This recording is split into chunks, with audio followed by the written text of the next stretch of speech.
There's a moment, one specific quiet moment when you stop calling them the dog. You don't even notice when it happens.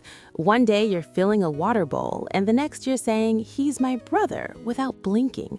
That's what living with a Doberman does to you. Not because they're just loyal, because they are present, completely, overwhelmingly, absurdly present. And if you haven't subscribed yet, I see you. This right here, this is exactly the kind of moment that made me start this channel. Hit subscribe, because once you meet this dog, you will never want to leave. Stay with me. It starts in the morning, every single morning. You open your eyes and there he is, 40 kilograms of sleek, black, muscular Doberman already staring at you like you're the most fascinating creature on the planet. No alarm clock needed, no motivation speech, just those dark amber eyes saying, "You're awake. Finally, I've been waiting for 4 hours." You try to stretch, he immediately puts his head on your chest. You try to get up, he sighs, dramatically, like you just canceled Christmas. You give in. You always give in, because that's what siblings do. But here's the thing nobody tells you about Doberman mornings. They don't just want your attention. They want you, the tired version, the unbrushed, half asleep, hasn't had coffee yet version, the version you hide from most people. He doesn't care about any of that. He picked you before you were ready to be picked, and he's been showing up ever since like you're the best decision he ever made.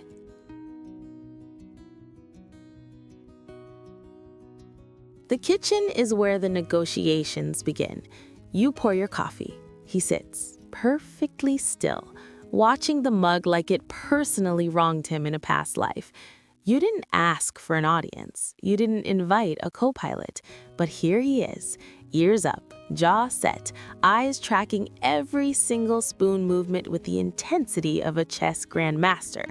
You say, "It's coffee, you can't have coffee." He tilts his head. You say it again, firmer this time. He tilts it the other way. You end up sharing your toast. You always share the toast. It's not a negotiation anymore. It's a routine. And somewhere along the way, you both agreed to it without speaking a single word. Some mornings you catch yourself talking to him like he's going to answer. And the terrifying part? The way he listens, head slightly forward, ears angled toward you, eyes completely locked in, it genuinely feels like he might. People who've never had a Doberman think they're intimidating, serious, guard dogs with no personality. Those people have never watched one try to fit into a space 3 times too small for their body just to be close to you.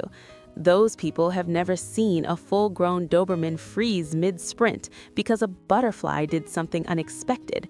Those people have never heard the sound a Doberman makes when you come home, that low, rumbling, full-body whine that isn't barking, isn't crying. It's something that doesn't have a name because only Dobermans make it. It means, "I missed you and I don't know what to do with that feeling, and also, please sit down so I can be near you immediately." What they also don't tell you is how a Doberman remembers, not just commands, not just routines. They remember moods. They remember that Tuesday was hard last week. They remember the jacket you wear when you leave for a long time versus the one you wear when you're just going downstairs. They build a map of you, detailed, careful, constantly updated, and they navigate it better than most people ever will. The couch situation is its own category. There are 2 cushions. You need 1. He needs approximately 2.5 spread across yours, with 1 paw dangling. You've tried boundaries. You've tried firm voices. You've tried a separate bed, a beautiful, expensive, orthopedic separate bed that now serves as a very dramatic pillow for his neck while he sleeps on your lap anyway. You don't fight it anymore. You've restructured your entire sitting position around him. You eat sideways. You watch TV from an angle. Your posture is terrible. You have never been more comfortable in your life.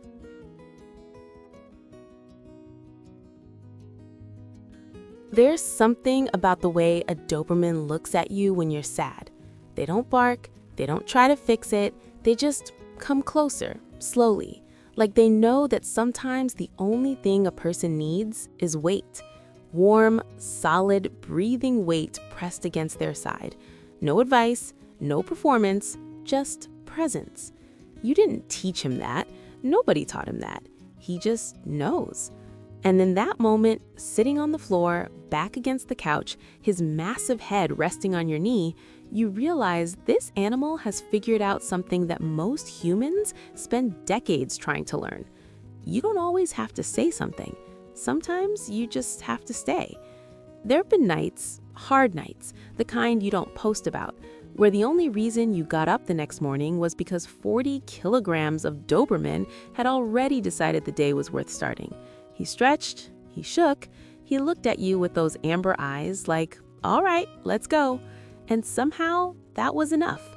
Somehow that was exactly enough.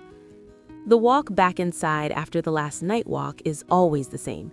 He shakes himself off, he checks that you're still there, he picks up whatever's nearest, a shoe, a sock, a toy, and carries it proudly into the house like an offering, like he's saying, I got you something. I know it's your own sock. It doesn't matter. I got it for you. You take it. You always take it. You say, thank you. He wags, not the tail, the entire back half of his body, and disappears around the corner to find his spot. And you stand there for a second, sock in hand, smiling for no reason that you could explain to anyone who hasn't lived this. That moment, that quiet, ridiculous sock in hand moment, is the whole thing. That's the entire relationship summarized in 5 seconds. He gives you something small and ordinary, not because it's valuable, but because giving you something made him feel like he was doing his job, like he was taking care of you the best way he knew how.